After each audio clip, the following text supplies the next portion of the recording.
Hello, welcome everybody to this presentation of findings from a study of care leavers' transitions into the labour market in England. My name is Georgia Hyde-Dryden from the Rees Centre at the University of Oxford, and I'll be chairing the session today. Before we start, I just want to do a little bit of housekeeping with you. So as this is Teams Live, you're all automatically muted as the audience.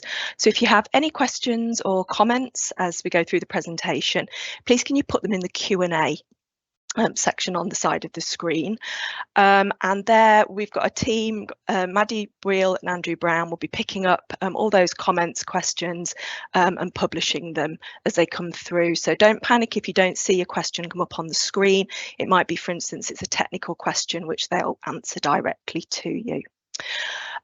We'll be having a short break in the middle of today's presentation to answer some of the questions that people have posted, and then at the end we'll have a further Q&A session.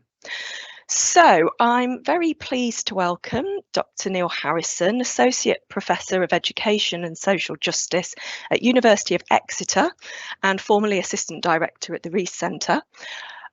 Neil's going to present findings from a national study funded by the Nuffield Foundation, focusing on the educational and occupational pathways of care experienced young people between the ages of 18 and 21. The study brings together quantitative analysis of national administrative data, including the LEO dataset for the 1995-96 birth cohort, along with qualitative data from interviews with young people and professionals. So the study was undertaken by Neil, but also by Joe Dixon at the University of York, with David Sanders Ellis, Jade Ward and Poppy Asker. So I'll hand over to you then, Neil. Thank you very much, Georgia. Hopefully everyone can hear me okay and see the slides. So my name is Neil Harrison, and as Georgia just said, I work at the University of Exeter, formerly at Oxford. The presentation today was also going to be made by Joe Dixon at York. Unfortunately, Joe's not been very well, so I'm going to be covering both parts of the webinar today, so apologies you only get me. What we're going to do is, as Georgia says, is kind of split. So if I seem more confident and au fait with the first half of the presentation, that's because that's my bit, and the second half would have been Joe's bit. But of course, we worked on all this together anyway. So just to launch in and explain a little bit about the study itself. So we were funded by the Nuffield Foundation, and thanks to them for that funding. And the study ran from 2018 to 2022. We got a little bit delayed by COVID, and as those of you who are doing research during the COVID pandemic period will remember, it was one of these things that had direct impacts on people's own health, but also on the willingness of other organisations to get involved in research, and also sort of delays in systems. So it took us a little bit longer to complete the project than we had wanted to. So a little bit of context there, and one of the elements about this is that the data that I'm going to present in the quantitative part of this session are from the pre-COVID period entirely, whereas the qualitative elements in the second half of this session are from the COVID pandemic period. So there is a sort of split there between the two. So the project was hosted at the University of Oxford at the Rees Centre, and thanks to them for hosting this webinar today as well, and was done in partnership with the University of York, and then latterly when I moved to Exeter, obviously that relationship transferred here as well. So we're going to talk about two elements, a quantitative and a qualitative element. So the quantitative element is the first we're going to look at, and that's using national administrative data, and it's looking at the cohort of young people who were born in the 1995-1996 academic year. So if you do the maths, because we look at them all the way through until 20 years and 7 months, and there is a reason for that slightly strange figure. That means we're looking at data up until 2017. 2017, when they were 20 years and 7 months, rising 21 years.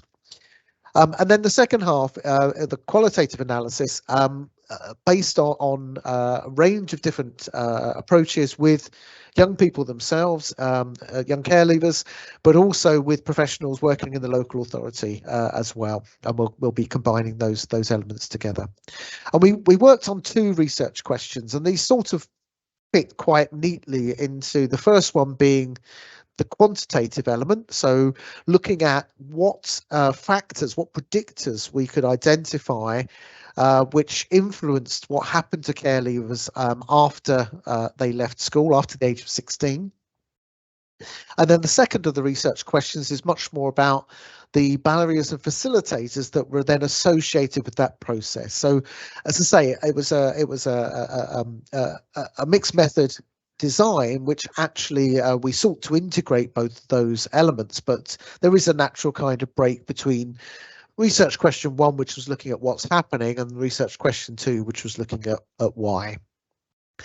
So I'm going to start off talking about the quantitative strand, and I'm going to try and make this accessible for people who aren't quants people as well, hopefully. So what we did was we combined in a very novel way a large number of different data sets. You can see a representation of these on the screen. So at the heart of this was the National Pupil Database, and we were able to combine data from Key Stage through to Key Stage 5. So that's from the ages of 11 up to 18, effectively, and include within that data around attendance patterns, fixed term and permanent exclusions, use of alternative provision, and so on, but also combining data from the children looked after and children in need data sets as well. So what that meant was that we could track young people effectively from the age of 11 through to 18. And then we drew on the data sets that were provided through the individualised learner records for further education, and the HESA data set for higher education, that's the Higher Education Statistics Agency, to give us an idea about what was happening in post-compulsory education. And then finally, we used the LEO data set, that's the Longitudinal Educational Outcomes data set, to look at work and benefits. So what that meant was that we could look at this cohort over a period of time from effectively the age of 11 through to the age of nearly 21. And we were looking at across that cohort, just over 500,000 individuals. And one of the inclusion criteria that we used was that they had to have been in school in England between Key Stage 4 and Key Stage 2 and Key Stage 4. And that means that it does exclude some young people. We wanted to do that so that we had that complete school record so that we could see what was happening to them at every stage. But it does mean, for example, that unaccompanied asylum seeking children are not in our data set because they won't have arrived in the UK in time for Key Stage 2. So hopefully that gives you some idea of the group that we're talking about. And when we break that down, we've got a number of groups of interest within that. So the main group of interest for us were care leavers, those young people meeting the statutory definition of a care leaver, of being in care on their 16th birthday for a period of at least 3 months spanning that birthday. And so there were 3,850 of those individuals. We also isolated what we called a late care experience group, which are those who are in care after 14 but were not a care leaver. So this included a number of individual subgroups, including those that had entered care but had left care before the age of 16. It also included some that had entered care for the first time after the age of 16. So this was a group of young people who had been in care, as I say, after 14, but didn't meet the statutory definition of a care leaver. Our second comparison group were what we called our other care experience group, and those who were in care between the age, at some point between the ages of 8 and 14, but who had left care before 14. The reason we use 8 as the starting point is that is the age at which the authoritative national records for care actually start for the cohort that we're talking about here. So it does also mean that it excludes those young people who are only in care before the age of 8 as well. And then the fourth group, our third comparison group, were those who were designated as being in need, what more commonly now called children with a social worker. And here, again, because of the records that were available to us, we looked at those who were designated as being in need or having a social worker at any point after the age of 14. And there were just over 26,000 of those individuals. And then finally, the general population, which is the remainder of those who had never been in contact with children's social care system at any point with the age criteria listed above. So we broke down our cohort into those 5 groups. And then what we did, sorry, excuse me, is we looked at what we called outcomes of interest. And so we defined 7 different categories of outcome, post-compulsory outcomes. So these are things that people are doing after the age of 16. And it took a lot of time to come up with these because often for all young people, but particularly for those who have been in the care system, often they had quite a range of different things that they were engaged in between 16 and 21, often at the same time. So there may be that they were studying part of the time, but working part of the time, or they had short periods of unemployment and so on. So we crafted these 7 outcomes to try to capture the range of what was happening for young people, and very happy to answer any questions particularly about these, because of course, as is always the case with these sorts of definitions, some of these are arbitrary to a sense. So the first group were those who'd ever studied at level 4 or above, which is basically higher education. Did include a small number of young people who studied at level 4 or 5 in further education, but only a very, very small group. So basically the group 1 are those that at some point had entered higher education. And we largely, in our analysis, we didn't pay a lot of attention to that group because that's the group which has a particular pathway, a well-defined pathway, and also a lot of research has been done about care experienced higher education students anyway. So we use that as a kind of group of saying, well, they're over here and we're, for this study, not particularly interested in that group, although we do look at them to some extent. The second group were those that were in what we called stable work. We defined this somewhat arbitrarily as those who on a given date had been in work for 3 months or more, and that work was yielding more than the minimum wage for a young person of that age group. And so we felt that was a good way of kind of classifying someone whose financial circumstances were relatively stable. In comparison to the third group, which are those that we talked about being precarious work. And these were young people who were working or in periods of short-term unemployment of less than 3 months. But the contract they were in was either short-term, or it was part-time, or it was poorly paid, or some combination of all of those. So in effect, the young person was earning less than minimum wage if you looked across the whole of the financial year. So we described that group as being precarious, in precarious work, in and out of work, or often juggling multiple forms of work, multiple contracts, maybe multiple part-time jobs all at the same time. The fourth group were those who were economically inactive, to use the government terminology, and this means in effect that they were unable to work because they had caring responsibilities or disabilities or both, and were receiving benefits accordingly for those circumstances. So these were people who were not in work and not at that point in time seeking work. The fifth group were those who were long-term unemployed, and we used the artificial cut-off of 3 months to mean long-term, and therefore were receiving job seekers allowance accordingly. The sixth group were those that were only studying below level 4. So these were people who were studying in further education contexts, but they weren't also working. And then the final group was a bit of a kind of combination of lots of different groups. And these were people who were just missing from the record. That might have been because they had no income. Maybe they were reliant on family members for income. They could have left the country. And there are a number of other circumstances which might have explained why they were neither in education or training, nor working, nor receiving benefits. So it's, if you like, it's a bit of a bucket for everybody else who doesn't fit into one of the other categories. So those were what we started to look at. And the table I've got up on the slide now starts to then divide those 7 groups, outcomes of interest, by the groups of interest that I described earlier. And hopefully what you can start to see here are some interesting patterns emerging. So these are at the census date, the main census date that we used, of 20 years and 7 months.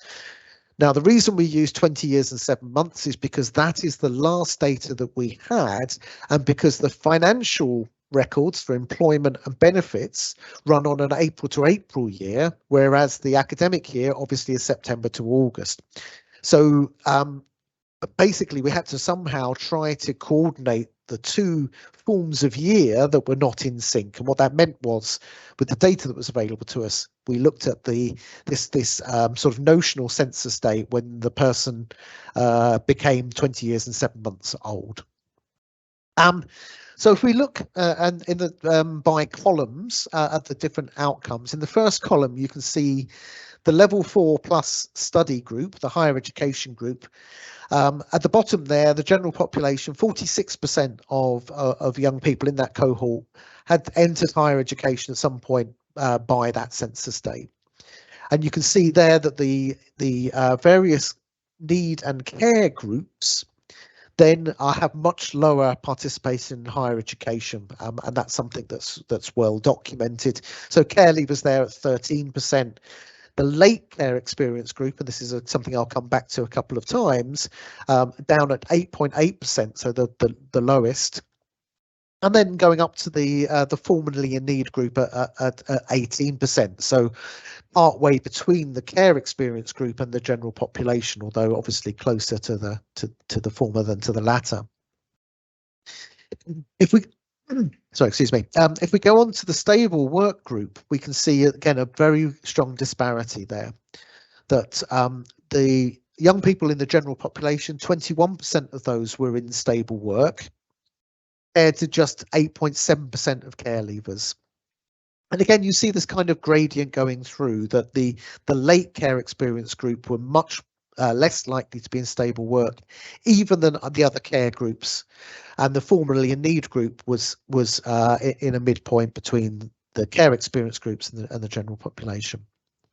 There was actually relatively little distinction between the precarious work categories, all around 20 to 26%. So this was something that was relatively common pathway for all young people in the study. But if you go on to the next column, the economically inactive group, you can see perhaps the most stark comparison here. So the general population, only 3.4% of the general population was economically inactive. And if you remember from my previous slide, this is the group that were receiving benefits for caring, for disability, or for both. And what we can see there is a very, very strong increase as we go sort of up the rows, so that nearly 40% of care leavers were economically inactive at the age of 20 years and 7 months. Again, rising to 42% for the late care experience group, those who left care but were not designated as care leavers. Again, our care and formerly in need groups, much higher propensity to be long-term unemployed, but actually the figures were relatively low. So what was much more likely was that they were economically inactive rather than seeking work and not able to find work. And then the last 2 columns, we don't see a great deal of difference. Our care leaver group and the comparison groups are slightly more likely to be studying than the general population, at 4.4%. And then the missing group, our care leaver group and the care need comparison groups, again more likely to be missing from the data set. So we see quite a stark picture here. I know I've just thrown a lot of numbers at you all at once, but what we see is I think the high propensity of economic inactivity amongst care leavers, and also where they are in work, that work is more likely to be precarious than stable work. Whereas for the general population, there were roughly equal numbers in those two groups. So that was that table shows at one census point at 20 years and 7 months. The wonderfully colourful diagrams I'm going to show you here show change over time. I always think these look like really bad ties all lined up in a wardrobe. So what we're looking at, each bar, each tie represents a time point across 3-month differences. So what this enables us to do is to look at change over time. And so what I've done here is just compared the care leaver and general population groups. We have similar diagrams for the others as well. So for the if I start actually on the right and start with the general population, the blue bars represent those young people who went into higher education. That shows as a constant because we kept it as a constant. So anyone who had ever been to higher education was kept in that group. Then what you can see is that the study group, the green bars, get smaller over time and decline to a very, very small little bar by the age of 20 years and 7 months. The various work, which is the sort of browny orangey colour, gets bigger between the ages of 16 and 18 and then starts to decline as the grey group then grows. The grey group are the stable work group. So you can see a clear pattern here of young people going into precarious work in their late adolescence, and then slowly over time that declining as their work becomes more stable. So that's good news. And very, very small yellow and red bars that you can just make out there, which represent benefit receipts. We go to the left-hand diagram now, left-hand chart. You can see a very, very different pattern. First of all, the blue bars are much smaller because much fewer are going on to higher education. What we then see, though, is this very, very marked increase at the age of 18, where the yellow and reds bars radically increase as young people move from adolescence and into adulthood, where they are moving into the benefit system. So we see that very, very strong growth. So as they move out of education, the green bars, they move into benefits receipt. The various employment actually doesn't change very much, and it continues growing from the age of 16 all the way through to 20. And the grey bars of stable employment is a much slower rate of growth than it is for the general population. So again, I'm conscious I've thrown a lot of things in there at once, but just to wrap that up very quickly, what we're seeing is a much quicker progress of the general population towards stable employment or higher education than for the care leaver group, who are much more likely to remain in precarious employment even into their 20s than the general population, where that percentage is falling off very, very rapidly. So a couple more slides and then we'll have a pause. So when we look at this economic inactivity group, which is the one I was very interested in, we then started to break that down and try to work out who was in that group and to give us some clues about what it might mean. So that group was significantly more likely to be women. And there was also a patterning by ethnicity as well. So the Indian, Pakistani and Bangladeshi communities were less likely to be economically inactive, and black young people were as well. But part of the reason for that is that they were much more represented in the precarious work group. But economic inactivity was really strongly associated with special educational needs and disabilities in school, low attainment at Key Stage 4, and then limited or no engagement with further education after school as well. Now, of course, those three elements are themselves quite closely correlated and linked. It was also those more common amongst young people whose final care placement was either in semi-independent accommodation, independent accommodation, or a residential home. And so there's this sense in which those pathways, those housing situations were associated with them moving into economic inactivity in adulthood. And importantly, we're not suggesting here that those housing arrangements cause the economic inactivity. This is more about how those pipelines evolve over time, and which young people end up in those housing types as they move towards the end of their own care journey. So then what we did was we looked at what happens post 16 in terms of learning. So this is around engagement with post-compulsory learning. And remember here that the data we're looking at is before the compulsory leaving age was raised to 18. And we can see here a very, again, very distinct pattern between our care leaver group and the comparison groups and the general population. So accessing school was much more likely amongst the general population. School alone, this is. So 37% of young people in the general population did their Key Stage 5 at school, compared to 20% of care leavers. Whereas care leavers and our care experience groups and our formerly in need group were much more likely to do their post-compulsory education in the context of an FE college, either solely or jointly with school. And so what we see there is a distinct patterning between our care experienced need groups and the general population, with the latter more likely to be doing their education in schools and the former in the context of FE colleges.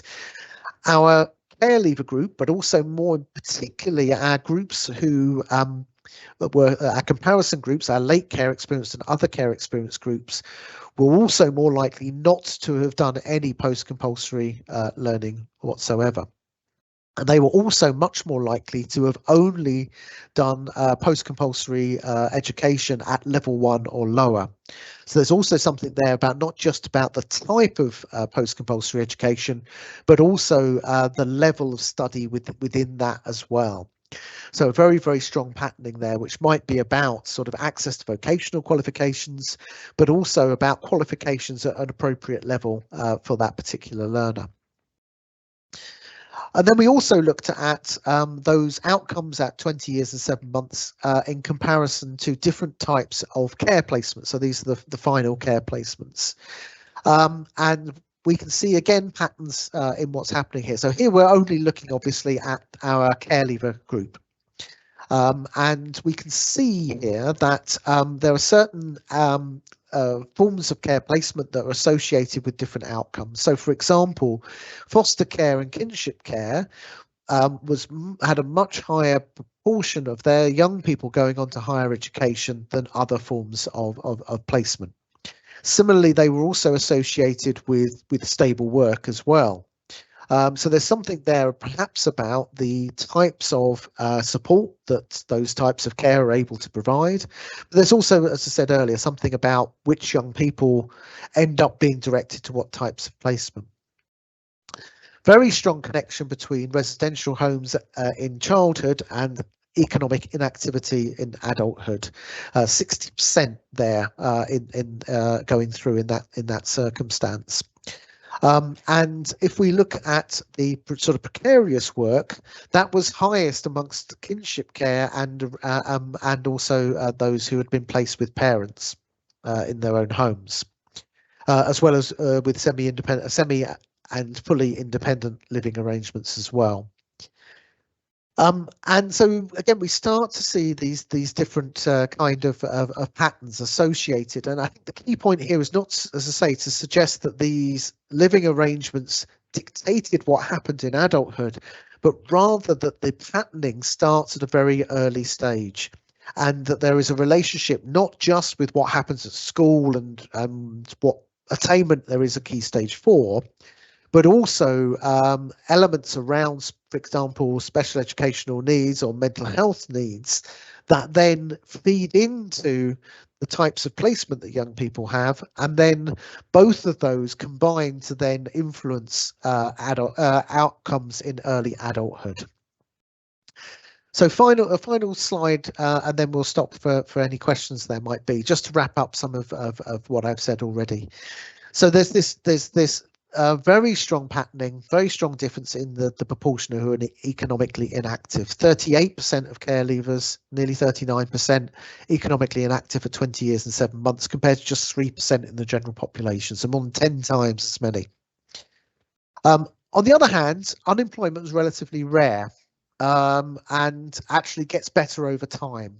So what we haven't got, according to these data, is a large pool of care leavers who are in a position to work but not able to find work. That proportion is low. It's higher than the general population, but once you take into account other things like their school performance, school attainment, sorry, that difference starts to disappear in any case.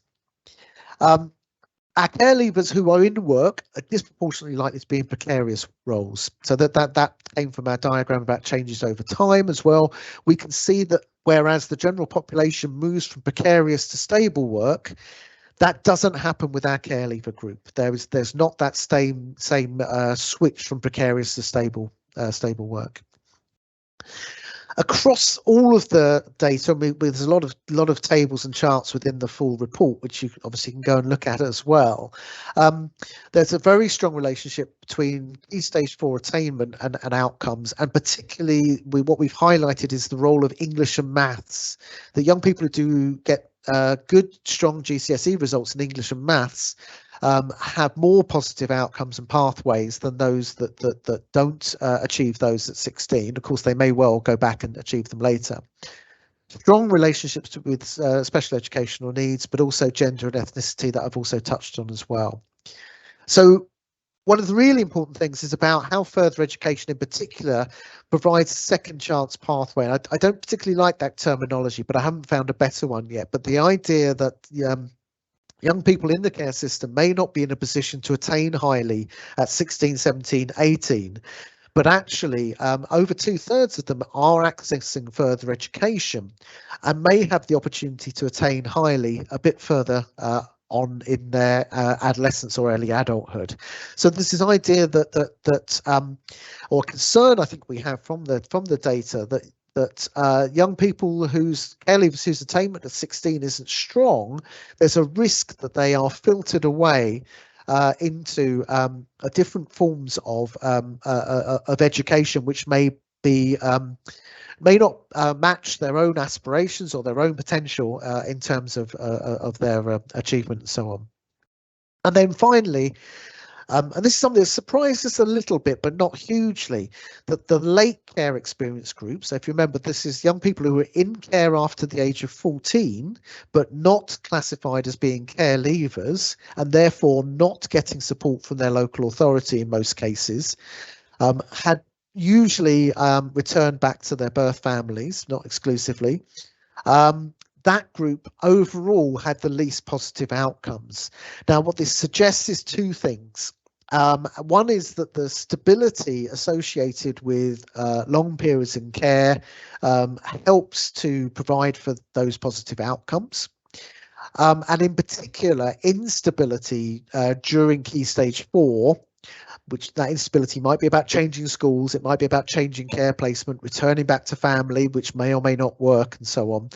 That instability was associated with lower outcomes in adulthood, or at least less positive outcomes in adulthood.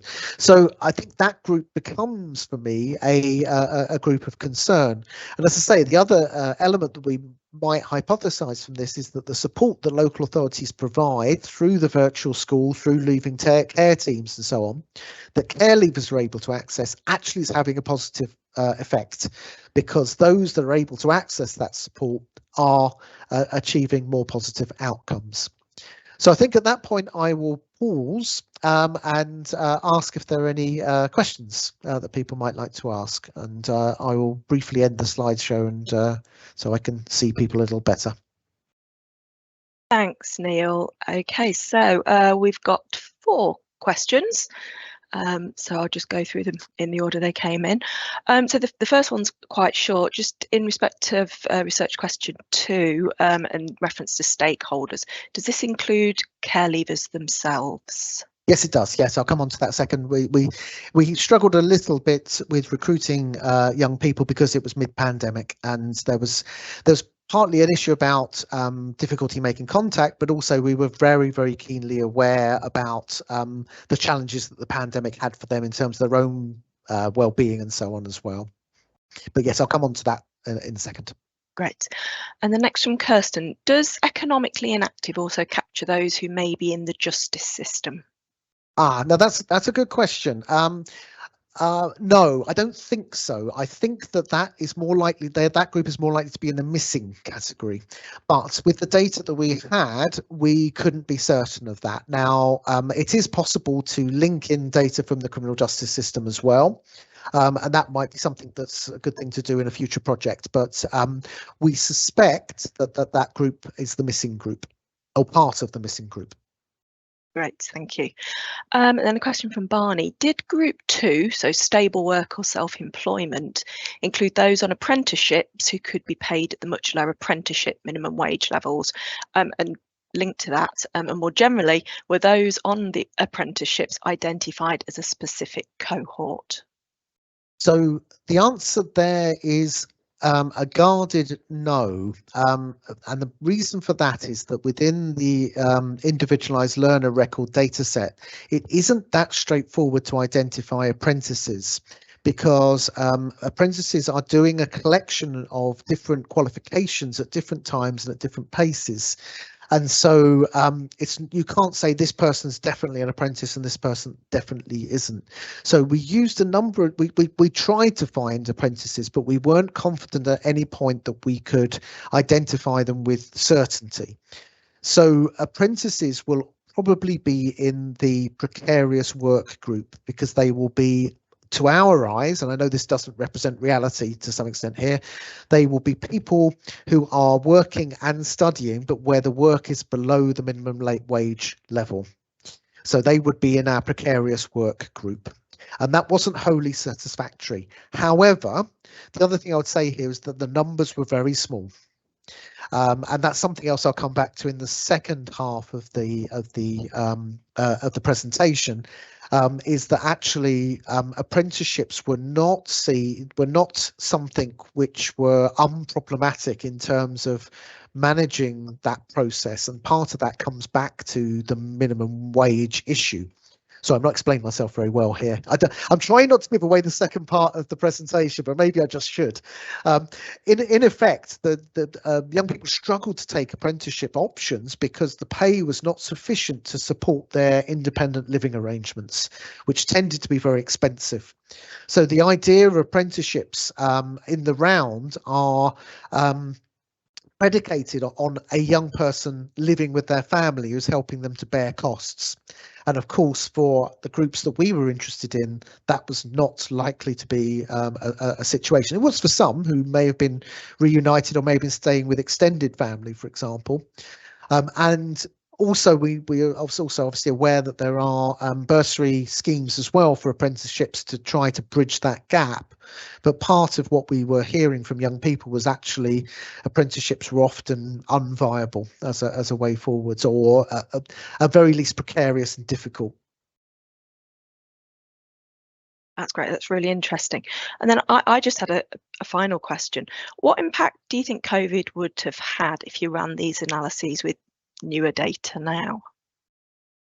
First of all, it would have made the data analysis even more tricky. I think one of the things that we saw just before COVID, but massively increased during COVID, was the gig economy for young people.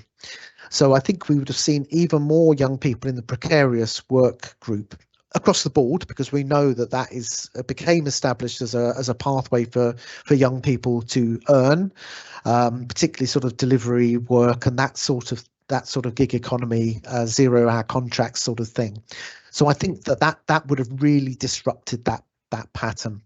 I suspect we may have seen an increase in the economic inactivity group as well, for similar reasons, that often our suspicion, and in a sense this is for a future project, is that a good proportion of the economic inactivity is associated with mental health issues that were recorded as special educational needs in school, but then become a disability in adulthood, if that makes some degree of sense. And so I think that because of the mental health challenges presented by COVID, I think we would have seen an increase in that group as well. Would be my thinking. I mean, we know in broad terms that the youth labour market collapsed for over a year. It recovered relatively quickly, but at the sort of height of the lockdown period in 2020, youth unemployment was very, very high, or at least the shift from sort of full-time work to part-time work, gig economy, contract work was very profound. So I'm quite glad that our data predates COVID, because COVID would have caused a real kind of confusion in our data analysis. However, that's not in any way to sort of undermine the importance of COVID to young people who were experiencing it at that time. Great, thank you. So that's all of the questions we've got at the moment. If I can ask people to keep on posting in the Q&A, I think if it's okay with you, Neil, we'll move on to the second half of your presentation. I'll try and keep my voice going if I can. So I'll share my desktop again. Let me know if it doesn't come up correctly. Okay, so the second part of the presentation, therefore, is about the qualitative strand. And this answers one of the earlier questions in a bit more detail. So we engaged with over 70 different people, looking at different stakeholders in this journey. And what we'd intended to do was to work with 6 local authorities which had different profiles: urban, rural, more deprived, less deprived, but had different numbers of young people who were not in education, employment or training, so who were NEET, to use the government terminology. Unfortunately, because of COVID, that part of the research design fell apart a little bit. So we managed to engage with 5 local authorities. The 6th one withdrew because of pressures around COVID, which meant that we weren't able to get those kind of contrasts and distinctions between more young people in employment training or education and those with fewer. So across those 5 local authorities, we interviewed 28 young people, and they were interviewed by care experience researchers. So there was a nice circularity about that to ensure that the voice was coming through loudly, and that it was being done through researchers who themselves were able to empathise and understand with the young people they were speaking to. Talked to 40 staff across leaving care teams, virtual schools, education, employment and training workers, and also personal assistants as well. And then also looking at groups of foster carers and those in supported lodgings. And then also spoke to 2 charities that were working with care leavers on their employment pathways, so that are charities specifically around accessing employment and training.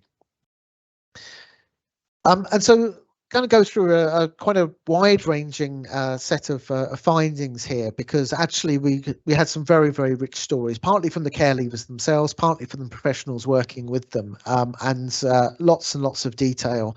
And I think we were struck in part also about the sort of individual nature of the stories as well, and how they were constructed. So over these next few slides, on the right hand side, you'll see some quotes from the interviews and focus groups and so on. So 2 there from care leavers.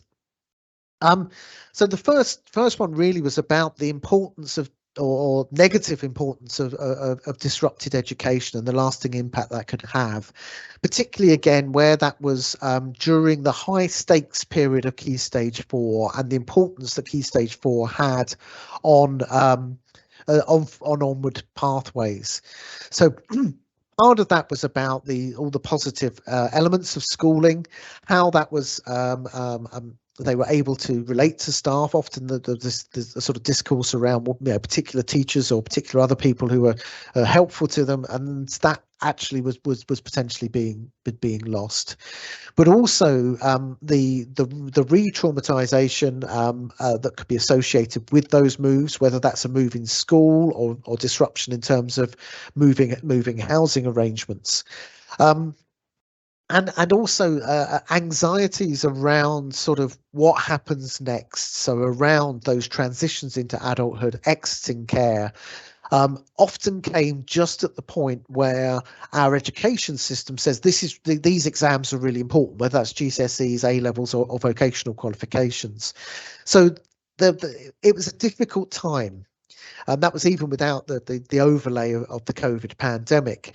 That the one time you've got education being foregrounded is exactly the time where care leavers are being asked to think about their future and what they're going to do next.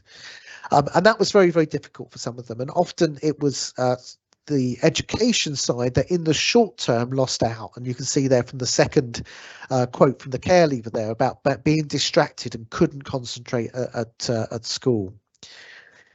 So what we found was that impact was quite long lasting, that it was not something that was recovered quickly. And that sort of goes back to what I was saying earlier about sort of second chance pathways and so on. But the flip side of that there were forms of protective factors that could come into play here. And so part of that was around building the stability, and this is what previous research in this space has found. There's in a sense nothing new here, but it's obviously helps to reinforce that, and also looking at this in the round. So stability here meant about the care arrangements, but it also meant about school as well. And one of the things from the quantitative element of the study was that our care leaver groups and care experience groups were much more likely to move school and much more likely to do so during key stage 4 than the general population. So stability was a really strong protective factor, and we saw that in both of the data sets, both the quantitative and here in the qualitative as well. So you can see the quotes on the side there from professionals and from the care leavers about that idea about wanting to be stable. But also important were the support networks that were available, and we sort of split up thinking about those into emotional support and practical support. So on the emotional side, there was something about having high expectations for the young person. So in particular, the professionals working with them, so social workers, teachers, and others that they were coming into frequent contact with, making sure that was about reinforcing their aspirations for the future, helping them to see what potential pathways led in front of them as well, but also sort of building those things around confidence and drive, being able to say, well, you can do this, and these pathways are possible for you, and that was something that was really, really important, particularly in the accounts from young people. As well as providing that sort of positive role modeling. So having professionals who are able to demonstrate through the success of others that success was something that they could look to themselves as well. So whether or not that was about care experienced young people or other young people who are otherwise in a similar situation, and just being able to provide those discourses about positive outcomes that disrupt some of the perhaps media-driven discourses about what happens to young people who've come through the care system. And then the second element of that social capital was about the practical support. And on one hand here, we're talking about things like finding out about job or training opportunities or education opportunities, and not just finding out about them, but how to actually follow through with an application and how to demonstrate the skills that are needed to then to secure that work. And so there's something there about a demystification of the labour market, of the education system, to enable young people to take the next step, but also about using those friends and family networks to find work or find work experience placements to enable young people to build up the skills that they needed to find work. So there was something there about those not being what's the word I'm looking for? Not being evenly distributed. So some young people had access to those forms of social capital, whereas others did not. And that was really important in terms of what happened to them next, or what they expected to happen to them next, or what professionals talked about happening to different young people who they had worked with. Then we looked at some of the questions about what helps. I wouldn't say what works, because we didn't find anything that was a sort of a magic bullet or a cure-all in this situation. It was about what helps. And one of the key things here was about earlier and longer support with education, employment and training in both directions. So part of this was about what happens in early adolescence. So making sure that work and training were part of the discourse early on in adolescence for young people in care. Part of that about, again, broadening horizons. What types of jobs are there? What types of jobs might be available for someone with your interests? What types of jobs might be available with someone with your skills? And helping young people to see where those were aligned or where those were mismatched was really important. So there was something there about projecting that back further in time. It's no good doing that at 16. Actually, we should be looking at this at 14 or even earlier. And that's what the first quote on the right hand side there is about, how that works in terms of some of that progression planning that's done in the care system through looked after reviews and PEPs and other forms of thinking about post 16 earlier. The second was around the work of a dedicated EET workers, employment, education and training workers, within leaving care teams. And one of the key things that we identified was that some leaving care teams had this dedicated worker and others did not.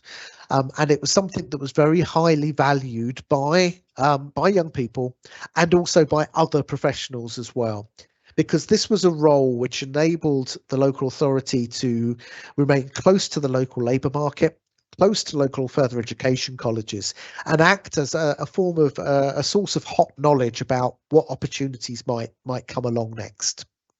And so there was something really important there about those making connections, sourcing opportunities, the kind of the know-how, the local know-how, which was really, really important.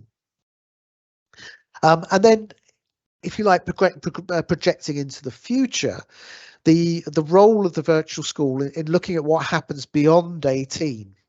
And that was something that was about this idea of the protracted journey, and also the kind of yo-yo transitions, to use a phrase that's been used before, that actually it's no good just saying at 18, right, okay, you're ready now, go off into adulthood, that actually that need for the young people extends beyond 18. And the role of the virtual school being really very, very important in taking that beyond the lifetime of what can be done elsewhere by the local authority. So longer in both directions, earlier, but also going further into adulthood as well. Then there was something about recognising some of the obstacles and barriers that young people might face, and this was about recognising amongst the professionals, but also helping employers to recognise as well. And that was something that was really important. And within our data set were conversations with employers and with organisations that work with them as well. And trying to, in a sense, understand how experiences of care, but also the wider experiences a young person might have, could then impact on their ability to secure and maintain work, and almost seeing the securing work and maintaining work as being separate elements. So in a couple of areas, there were projects looking particularly at young people who had entered parenthood at an early stage, helping them to think about what comes next and how that might work for them. Looking at mental health and the legacy of trauma and what that meant for young people in terms of their ability to work and so on. And so more and more there was this discourse around helping to educate the providers, whether that's employers or whether that's training providers or whether that's further education colleges, on what they need to do to help the care leavers that they might be training, educating or employing. And so building that kind of process of not locating this as a problem for the young people, but actually a wider issue that is a sort of emancipatory and supportive rather than a deficit model. And then the second point here about practical obstacles was the one I talked about in answer to one of the questions, was about how independent living actually at the moment serves to constrain the types of opportunities that a young person is able to pursue, particularly where we're talking about supported accommodation and the high costs that are often associated with that, and also difficulties around benefits eligibility and how that works in the context of a young person who is in supported housing. And in theory, there are exemptions and provisions within the regulations to help care leavers to maintain their accommodation and pursue apprenticeships and other forms of training. But what we were told in reality was that often they weren't working, or they worked so slowly that it acted as a strong disincentive to engaging in training or work. And that's something that we felt was really, really important. That even where the policy is in place, if the policy isn't working on the ground, then it doesn't actually matter. And then we looked at, and this again I touched on earlier, this idea about precarious work and casualised labour, 0 hours contracts and so on, and how this impacted particularly on our care leaver group. Decline in what we would call standard youth employment opportunities, where more and more of those opportunities are being switched to 0 hours contracts or gig economy contracts. So that idea of the full-time job paying minimum wage or more with training opportunities was vanishingly small. Now, as I say, remember that these data were collected during COVID, and hopefully things may be improving again. I'm not sure that I see that on the ground, but this was something which, again, where a number of the professionals sort of juxtaposed what young people in the general population would be able to rely on their family to provide, where care leavers were not able to do that. There wasn't the safety net, there wasn't the springboard that perhaps young people, the other young people would have. And so in particular, 0 hours contracts with their uneven profile of salary, you might get very well paid for a couple of weeks and then have no work for a month. That is very difficult to manage as an independent young person when you've got bills coming in, rent to pay and so on. There's that sort of bridging finance, the absence of that bridging finance that might be available for other young people. And so I think the other thing was about broadening out ideas about what education, employment and training support might look like for care leavers and other care experienced young people. And trying to think laterally and trying to think creatively about making new opportunities that are more flexible, that have support mechanisms built into them, and that also offer the opportunity to acquire qualifications going forward, so that the job that someone acquires at 18 or 20 is not then the job that they are remaining in later on in life, unless obviously they want to do so. So there's something there about understanding the needs of the group as employees, and then asking employers to respond to that. And one opportunity that was being really well used in some local authorities, but not others, was the idea of the council itself, the local authority itself, being a work provider. They're very large employers. They're on the whole very good employers in terms of opportunities provided and the support provided. And yet some councils felt that they couldn't give additional support or preferential treatment, as they saw it, to young people in or leaving the care system because they perceived that it was not consistent with equity goals. Whereas others saw it as absolutely core to their equity goals. And we thought that that was very interesting. And one very simple positive step would be for all local authorities to raise up their level of practice to those of the best that we saw. And in particular, again, these ideas around flexibility so that we're able to take into account things like the unpredictability of mental health challenges, mental ill health, and how that impacts on work. And this idea that the local authorities should be inherently able to not only understand and empathise with that, but also adapt their processes to be able to take account of that. We'd like to see more local businesses using their corporate social responsibility to engage with care leavers, also through the Care Leaver Covenant and the local offer as well. And we didn't evaluate any of these, but we did look at a couple of charities, a couple of third sector programs that were about accessing employment for care experienced young people, and they seem to be doing very, very strong work on the whole. Because they understood both the care context and also the labour market context. And again, what we identified was that some areas seemed quite well served by those sorts of programs, whereas others less so. So that's the end of the presentation. You can see there our contact details. In terms of if you want more information about the qualitative side of things, then do get in touch with Jo, and her contact details are there, or come through me, and I'll pass those on as well. And so I'll stop sharing my screen now and then respond to any other questions that people might have. That's great. Thank you, Neil. So we've got 3-4 questions in the chat at the moment. So first question, what are the implications of this for what outcomes government should be measuring for care leavers?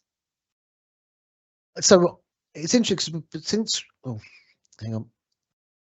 Can you hear me okay? Because I've got a thing saying I'm muted. I can hear you. Okay, yeah. that's fine. Okay, no, that's grand. So we've presented these findings to both the Department for Education and the Department for Work and Pensions, and trying to get them to think about some of those different challenges and different statistics and findings. I think one of the things that was a surprise to us, and it was a surprise to them, was about the economically inactive group and what that means. It was much larger than previously we had thought. And one of the reasons for that seems to be, or may be, around how mental health issues are classified in different government statistics. And I won't go into too much detail here because it gets desperately boring if I'm allowed to talk about it for too long. So I think there's something there about what's happening with that group. That's a group who've moved in at the age of 18, have moved into benefit receipt very early in their lives, and what is being done to support them. And if they are unable to work and not wanting to work, then that's different. But I suspect that a number of those young people would want to work if they were appropriately supported and had an employer that understood the challenges that they were facing and so on. So there's something there about that, and about not thinking that there is a huge problem around unemployment, I think is really important. And unemployment here, I'm meaning young people who are unable to find work. I think the bigger problem is around the precarity of that work, and that to me is really, really important, because what you've got are young care leavers who are very, very anxious about paying their rent, able to feed themselves, and all of those day-to-day things. So they are trying to enter the labour market in a positive and stable way, but actually the labour market isn't there enabling them to do so. So I think from the perspective of government, I think it needs to think about, well, what does stability and precarity mean for this group when they don't have the safety nets of family in quite the same way? And of course, I'm not suggesting that other young people don't have those challenges as well. Of course they do, but we know that they're more profound and more concentrated within the care leaver and care experience groups. So I think for me, that's an important part of what government needs to be measuring, is not just whether someone is working, but whether that work is enough to live on. And I wonder whether there's something here about providing better, more timely, more structured top-ups in terms of salary to enable young people to have that stability whilst they're training and making their way in the labour market. So I'm not sure if that entirely answers the question, but I think that it sort of picks out the groups that I'm most worried about. That's great, thank you. And the next question, in the positive factors that enable stability and support, your slide references post-care accommodation. And that's referenced a couple of times in the quote. Do you have any information on what form that took and what you think should be provided? Oh, okay. So here we're talking a lot of variety because it very much depended on the young person's personal circumstances. So for most of them, this is about moving into independent living, finding their own accommodation, and the reality of the situation for most care leavers is that that's what it is. It's rented accommodation. They're moving into rented accommodation, and the local authority supports them to do so. For some, it will be about semi-supported accommodation, so that there is some sort of pathway onwards. Or for those, for example, who have their own children, there may be council housing, social housing opportunities as well. So they've got a wide range there. And part of the problem again here is that in some parts of the country, you've got this real housing crisis for the sort of housing that young people in early adulthood actually need. And so we see a wide range in the data of different housing types. In terms of what I think should happen, I think in a sense you might get a very idealistic answer to that question. I mean, I think that actually that housing should be established and stable and confirmed well into adulthood to enable young care leavers to get a very solid start on into adulthood. Whether that's viable and how that might be delivered is kind of another question, but I think the ideal is quite straightforward. I think one of the things I would say in answer to this question as well is about how anxieties about housing were writ large in other elements of the conversations that we were having with young people. That in a sense the housing was driving work behaviours, and work behaviours were driving housing anxieties, if that makes any sense. So it's kind of like, I have to take this job even though it's not a great job and it doesn't pay very well and there's no training, because if I don't take this job I can't keep my flat going. And that to me isn't a positive set of choices that the young person is being presented with. And I think that to me is something, again, that we need to try and break. That's great, thank you. This one's more of a comment really from Julie Selwyn around early planning. It says, I understand why you suggest early planning, but children in care tell us that talking about care leaving can be very destabilising, particularly at key stage 4. If you're nodding in agreement there. Yeah, no, I can see that as a counter argument as well. I think it's about the difference between, I guess, between planning and just talking about and engaging. I think that there's a sense there between the two. I think some of the professionals we talked to saw this as a systematized system, but actually, if the young person were in a family context, they would probably be having conversations from 11, 12, 13 onwards about what you're going to do next. And it doesn't need to be, we need to have a plan that you will do this, this, this, and this, but it's conversations about what sorts of jobs, might be viable and so on. So I understand entirely Julie's point. I think it's about getting a balance between the two, isn't it? It's about finding the right time. And the problem is that if you leave it till 16 or 17, ships have already sailed at that point for young people. If they want to pursue a particular pathway, those decisions have to be made in different ways earlier, whether that's about the choice of GCSEs they take, whether they do vocational courses or not vocational courses, acquiring certain skills and so on.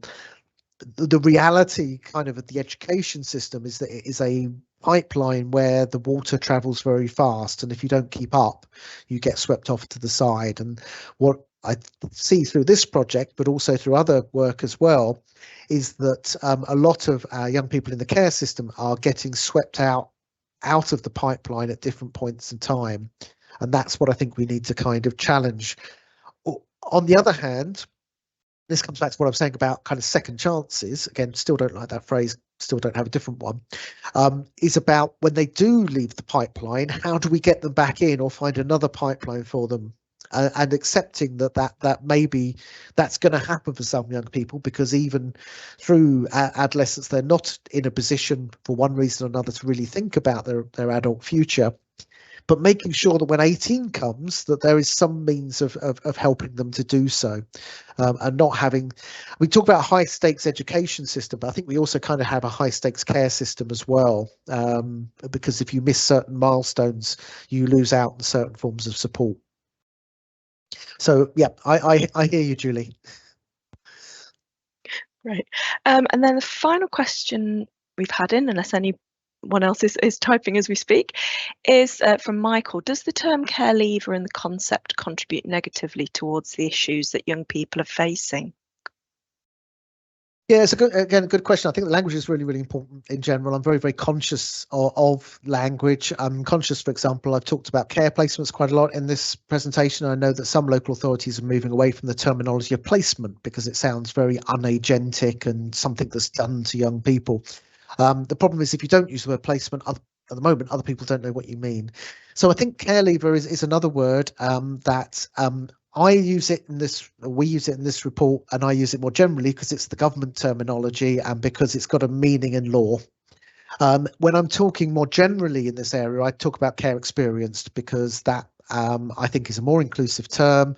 It recognises the experience throughout childhood and not just the act of leaving care, but what happened before and during. But when we're talking about care leavers in this project, we are talking about those with that statutory status. So I think it is really important to keep coming back to what words we're using and what connotations though they might have. And there are certainly some forms of terminology that I've stopped using in my research and my writing because I know that they are particularly difficult for young people and also for adults who've had experience of care as well. But it's really difficult being a researcher in the space because you also want people to understand what you mean. But I think in a sense, coming to a wider, more philosophical point there, I think that there has to be a hook by which we help employers and to some extent educational providers to understand the needs of a particular group. And this is something I've done a bit of work on in the past around higher education, about getting universities to understand. And that's happened over a period of time. I think most universities now have a good understanding of what a care experience student is. And we need employers to have that same understanding. And if that means using the term care leaver because it's the one that's in the public discourse, then maybe that's what we have to do for a period of time. But maybe there's a better way of doing it, and I'm certainly very open to that if there is. Great. And we've had another question in from Anna. How can we as researchers support discourse that genuinely promote inclusion / support progression as for many young people as possible without thin slicing inequality groups, so care leavers first in the family, etc., or playing them off against each other?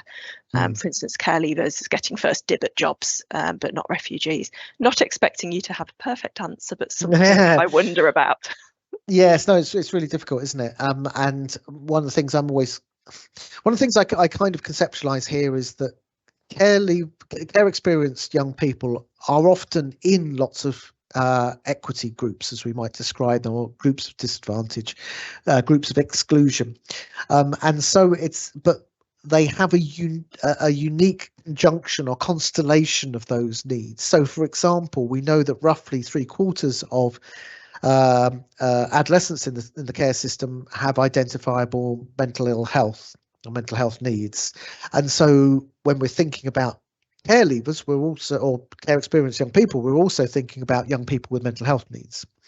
We also know that care experienced young people are disproportionately, but not exclusively, more likely to come from lower socioeconomic groups as well. So there's something there about overlaps with economic disadvantage as well.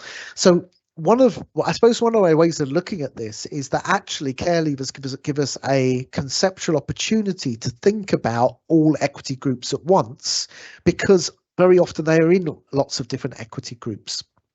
And so what I say about higher education, and I haven't thought about this carefully yet, but I think it may be valid for further education and for employment as well, is if you get it right for care experienced people, you're probably getting it right for other groups who experience marginalization or exclusion, because of that constellation effect.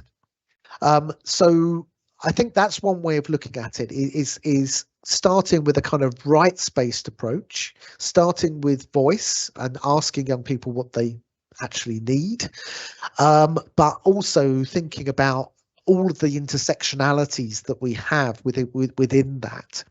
In terms of sort of preferential treatment, I think that's a tricky one, and I think what I don't want to fall into is a kind of a league table of marginalized groups. I don't think that particularly helps.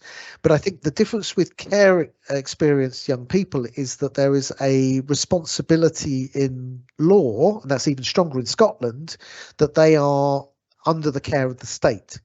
There is a corporate parenting responsibility that derives from that, which could be strengthened and should be strengthened. And I think that in a sense answers that question. It's like one of the slides, one of Joe's slides talked about the family business. If you are the state, your family business is being the state, and the state is a big employer. If you were running a scaffolding firm or a butcher's, you would probably offer your children the opportunity to work in the family business. And as corporate parents, I guess the connection we're making here is, as corporate parents, why wouldn't you do the same? Because these are young people for whom you have responsibility. So I take the point that there are other groups that need a lot of help as well, and I don't think it needs to necessarily be a playing off, but I do take the point that there are tensions around that. But for me, it's about starting with how you have spaces, whether those are education spaces or employment spaces, which are inclusive and which understand needs, which are based on relationships, based on empathy, and all of those sorts of things. I hope that wasn't too much of a dodge of a difficult question. Not at all. So I've got two more questions I think we've got time for. So there is some talk about care experience being a protected characteristic. What are your thoughts? Oh, good one. Yeah, so broadly positive. I think the devil is in the detail a little bit here. I think the intention is absolutely right. I mean, what this means for those people who may not know, protected characteristics are under the Equalities Act, and these are characteristics on which you're not allowed to discriminate, and where, for example, public bodies have to demonstrate how decisions would impact on that group. So it would be, if care was a protected characteristic, it would be joining things like gender and ethnicity and disability and so on. I think the problem is going to arise at what type of care, when and how. Now, I'm a big tent sort of person, so I think that even a day spent in care is a marker of likely disadvantage, likely marginalisation. But I think the problem is the broader that you have that tent, the more people that get brought into it, and therefore the impact gets lessened. So I think that's where the problem comes. I haven't explained that particularly well, but hopefully you get the basic gist of what I'm trying to say. But I think it's a good thing. I think we certainly came across occasions where young people felt they'd been discriminated against, or where elements that were related to care then became a problem in their employment. So I think both of those, being a protected characteristic, would help with all of those as well. Great, thanks, Neil. And then this might be a final question. Well, it's a sort of comment, I think, but welcome your thoughts, obviously, Neil. I found that colleges are often not flexible enough to accommodate care leavers who are aged 16 to 19 years, those who may not be able to commit to a full-time course but would like to undertake maths and English and not able to do so unless they enrol onto a full-time established course. It would be an ideal opportunity to engage them in education and may result in them progressing onto further courses. If you've got... Yes. Yeah, no, that's a known problem, and it's something that comes up in our study a little bit, but it also comes up in some work that I was involved with at the Rees Centre around the extension of the Pupil Premium Plus. So we're now moving to a situation where young people aged over 16 attract funding if they're in education, in further education. And so that is hopefully helping to focus minds a little bit more on what further education colleges can and could and should be doing. And one of the problems, I think, is about inflexibility. There are particular course start dates, finish dates. We only offer this course on this campus, not on that campus, and so on. So I think that's part of the kind of almost marketisation of further education as well, is that it's run on quite a stripped down, inflexible model often. The other issue, of course, is about the fact that you often only have one provider, and if in a particular area, and if that provider doesn't provide what you're looking for, then you've got those sort of difficulties as well. From the other side, to be fair to further education colleges, what they say to us often is that they struggle because they've got young people coming from multiple local authorities, all with different forms, processes, and so on, and it becomes very, very complex for them. So anyway, cut a long story short, what I think would really help here is what higher education has done, which is adopting a model whereby there is a allocated single point of contact, a SPOC, for care experienced students, because that part of that role is about troubleshooting those sorts of problems, seeing how systems work, but also understanding how systems themselves can cause marginalisation. And so and it comes back to the earlier question about sort of inclusive practice. If you've got a system which is running, which means that care experienced students can't engage with it, then you need to rethink your system, or accept that you are not serving a group of people that desperately needs access to what you're providing. So I think a combination of a shift in attitudes and one of the contributions I hope of this research that I've been talking about today is it shows how many care experienced young people use further education. That between 2/3 and 3/4, depending on how you count it, are going through the further education system at some point between 16 and 20, and that's much higher than the general population. And what it means is there are opportunities to do to do that work. And as the person asking the question sort of suggests, once you get them into the system, the likelihood is that they will then progress on through the system as well. So I think it is changing.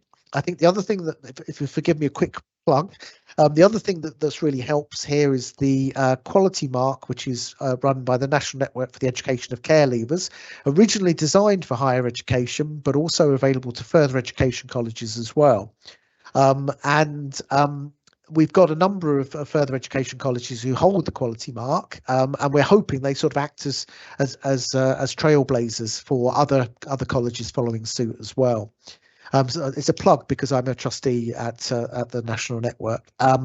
But I think that again is part of that discourse about saying, well, look, college over here can do it, so why can't college over here do it? And starting to sort of rethink some of those systems that probably do make sense in some ways. Maybe it's about sort of financial viability, but actually are serving to exclude, again, not just necessarily care experienced young people, but potentially others as well. Thank you.